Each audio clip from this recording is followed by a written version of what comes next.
தன்னுடைய கொள்கையை சொல்லுகின்ற பொழுது திராவிடம் என்பது இவருக்கு நேர் எதிராக இருக்கிறது. திராவிடத்தை சார்ந்துதான் திருமாவளவன் இருக்கிறார். ஏன்னா அவங்களுடைய சமூகத்துக்கு பேர் ஆதி திராவிடம்னு பேர் வச்சிருக்கிறாங்க. அப்ப அவங்களால முரண்பட முடியல.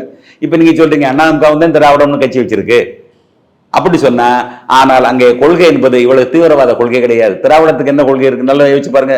பகுத்தறிவு தான் அங்க முதன்மையானது. பெரியார்கிட்ட இருந்து வந்தது தானே திராவிட கழகம்னு வந்தது.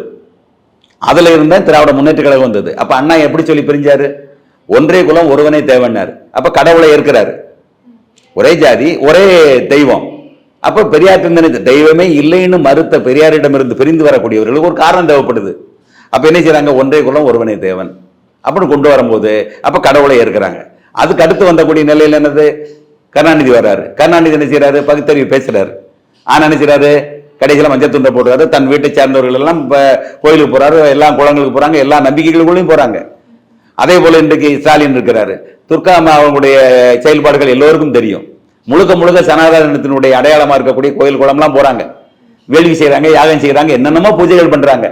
அப்ப தன் வீட்டுக்குள்ளே இருக்கக்கூடிய தன்னுடைய மனைவியவே தன் கொள்கைக்கு ஏற்றவாறு நடந்து கொள்ள வைக்க முடியாவிட்டால் நீங்கள் என்ன சொல்கிறீர்கள்? அது தனி மனித உரிமை.